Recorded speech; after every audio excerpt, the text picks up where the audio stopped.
Hey everyone, welcome to Buick Outdoors. If you're new around here, my name is Sheldon Marion, and recently I just bought my first boat here, so we're on a bit of a boat kick here today. One thing I want to go over with you guys is just a couple of little maintenance and safety tips to be in compliance with Transport Canada. Uh, for me, I'm not new to boats, but I'm new to boat ownership kind of a thing. So if there's anything here in the list, please let me know in the comments, and yeah, we'll get that all rectified and make sure we're not missing anything. When I'm in the woods and on the water, I take safety very seriously. So if there's any safety concerns or anything extra that I should add, please let me know, and I'll definitely put onto the boat. We'll start this off with some of the safety gear that we picked up. For me, I have a first aid kit pretty well everywhere. When I have my side-by-side, I had one in there. I got one in the truck, one in the holiday trailer, one or two of them in the house. Now this one here is going to be one for the boat. With these, they're just a real simple 1 to 4 person first aid kit. This one was like 25 bucks, and it has basically everything that you're going to need. There's some afterbite, there's scissors, burn kits, band-aids, all sorts of different little things like that. And I mean, really, when you're out on the water in the woods, this will take care of pretty well everything that you need. Anything bigger, you're going to be going to the hospital anyways. So that's the reason why I just have these small little kits. And plus, it's all you really need. If I have a cut that's so deep that needs stitches, I mean, I'll wrap my shirt around it, kind of a thing. I probably won't even open this up. But yeah, safety kit is, or the first aid kit is one of the first things that I got. To be in compliance with Transport Canada on a boat, you need a fire extinguisher. These Fox 40s, they're an actual outdoor marine one. On the back here, there's a diagram saying how many you need for the size of the vessel. So for mine, it's below 18 feet. So one of these fire extinguishers meets or exceeds the expectations. And on here, I'll put up a picture on the screen here as well, and it'll tell you exactly how many you need for the size of the vessel. Always check with your state or provincial guidelines just to be sure. And then on top of that, you also need a means of rescue. So these rescue bags are pretty nifty.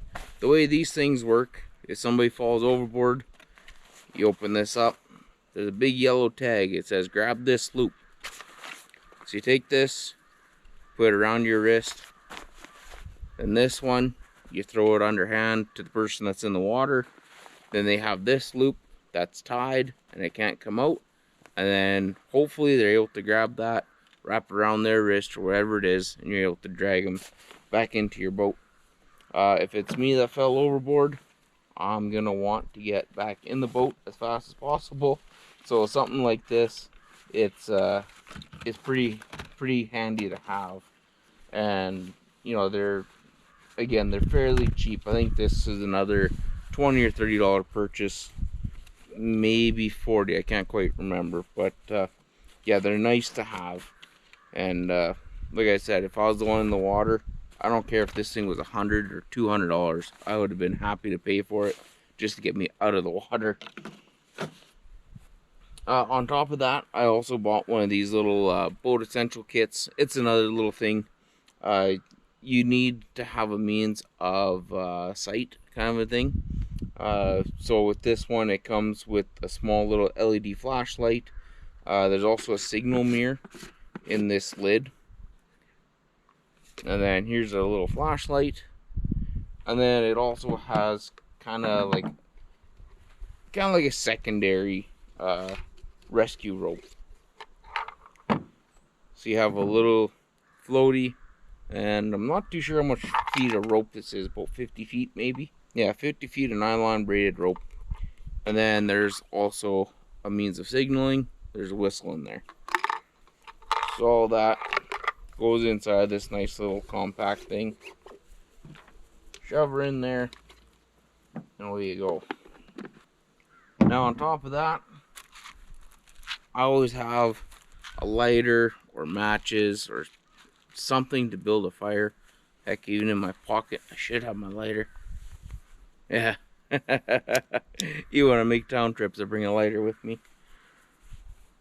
So with these, I haven't done it yet, but with the matches, I'll take probably 4 boxes, put them inside a Ziploc bag, and then throw them into the boat as well. And I also have 4 of these whistles. They're going to be attached to these life jackets. For on a boat in Canada anyways, you need 1 life jacket per person that's in a boat. I already have 1, and this was a pack of 3. They're kind of like a universal. And I double checked, and it's for people 90 pounds and up. And then these have to legally be attached to the vest there as well. That way if you fall overboard and you get away from the boat, you have a means of signaling the people on the boat. So those will be getting attached to the life jackets themselves, and then those will be kind of tucked away in the bow of the boat until somebody needs to wear them. Extra drain plugs. These things are a must, and especially for how cheap they are. I think these are $5 for these twist ones. The pop ones, I think they might be like $2 more. But even with these, if for whatever reason your drain plug comes out, that's the fastest way to sink a boat, other than putting it onto the rocks and putting a giant hole into them. So these are insurance. And it's very, very cheap insurance. I have 1 plug that's in the boat, and then 2 extra plugs. On top of that, we also have one of these. So what this is, bigger boats, they all have automatic bilge pumps. Some of them have 2, some even have up to 4 bilge pumps. And this is just a manual bilge pump. So if for whatever reason you start taking on water and your bilge pump can't keep up, or your bilge pump just kind of quits working, you grab this hose, you insert it there. This end goes inside the water. This goes on the outside of your boat, and all you do is you pump it. And then what that does, it just draws water up and it shoots it out the side. And hopefully with that and your bilge pumps going, hopefully you're able to keep the water out. We've been in a couple of stormy situations where you're nosing into the waves, water's coming in, your bilge pump's going like crazy, and it's not quite enough to keep up to pumping the water out. And bilge pump or a 5-gallon bucket goes a very, very long ways. And with this 5-gallon bucket, what I end up doing, so this will be kind of probably in the bow of the boat too, kind of tucked away, because it's something that you're not really going to use very often, but when you do need it, you're going to want to know where it is. So up in the bow of the boat, kind of tucked away, but not quite buried underneath everything. And with this 5-gallon bucket, what I do is I take all these extra little bits and pieces, plugs and stuff, they all go in here. This is going to go in there just temporarily. Eventually this will be just kind of on one of the rails inside the boat. And then your first aid kit can go in here. Our essential kit can go in here. Matches can go in there. These whistles, they'll stay out because they gotta go onto the life jackets. And then I also have a lid for this. And then with this is another thing that'll be just kind of tucked away in the bow of the boat, and it'll be good to go. One thing too, that's another real cheap insurance, is one of these little plumbing rings for your toilet. It's a wax, basically a wax gasket that goes on the base of a toilet when you're changing it out. And what this is for is if you have any big holes in your boat, you can rip off a big chunk of the wax and you can actually plug the hole with it. And you can buy actual marine emergency kits kind of a thing, but they can run upwards of $50 to $100. where this was another little like $6 purchase. And inside it's just a wax ring. So with that, it's another cheap little insurance thing, and I hope I never have to use it, but if I do, I'm gonna be glad that I have it, because you can patch quite a big hole with just this alone. And again, that'll go inside of our bucket. And then on top of the bucket too itself, like I said, if you're taking on more water that you can get rid of, grab this, take the lid off, heave everything out of it, and now you have a 5-gallon bilge pump. Another couple of things that I have here just for maintenance side, just a couple of bumpers. They're good so you're not smashing your boat up against the dock or other boats if you're tied up beside them. And then also have a couple things of dock line. Again, you're gonna need this just for tying your boat up, and it's also nice just to have 1 or 2 extra ones kicking around just in case. You know, sometimes things get a little wavy in the harbor, or you might cut a line accidentally, or whatever the case may be. It's just one of those small little things that are extra, and it doesn't take up any room. So with these, I simply just take them, put them into our bucket as well. Now moving on to maintenance side of things. This here is just a small little grease gun. You know, it's another little $15 thing. And this is the tube of marine grease. So this here, you see all the little grease nipples and stuff like that that are on your outboard or your inboard and stuff like that. You want to make sure everything stays nice and greasy. You don't want things to get all salted up or rusty and seize up on you. So this is just a typical small little maintenance thing. Give them a little shot of grease from time to time, keep things running nice and smooth.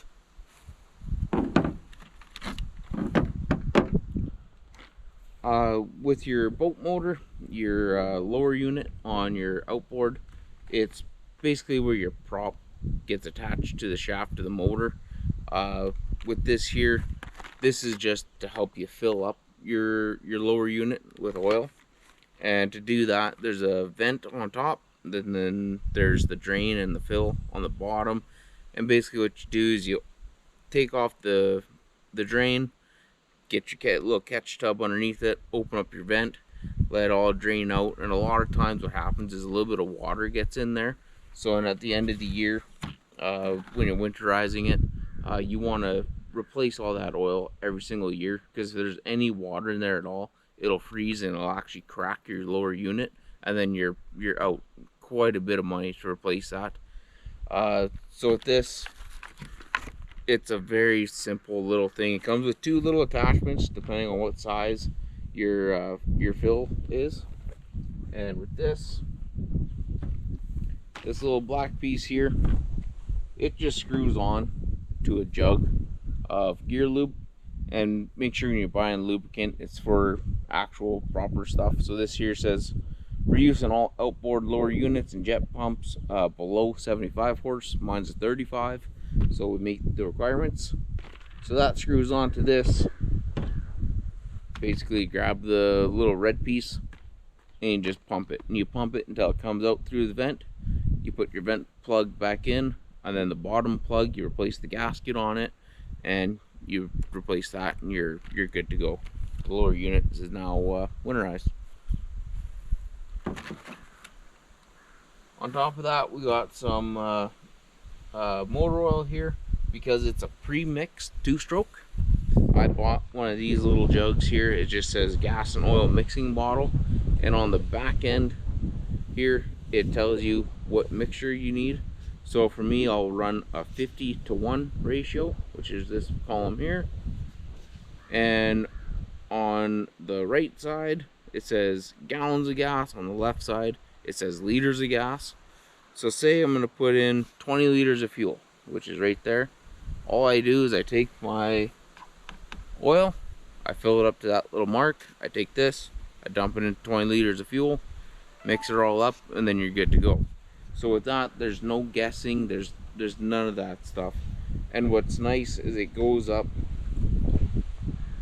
this one, it goes up mainly in gallons. So on the liter side, you're gonna be slightly off, but as long as you're fairly close, it'll work. But it goes 1, 1.5, 2, 2.5, 3, 3.5, 4, 4.5 gallons of gas, and it goes all the way up to 10.5 gallons, which is 39.7 liters of gas.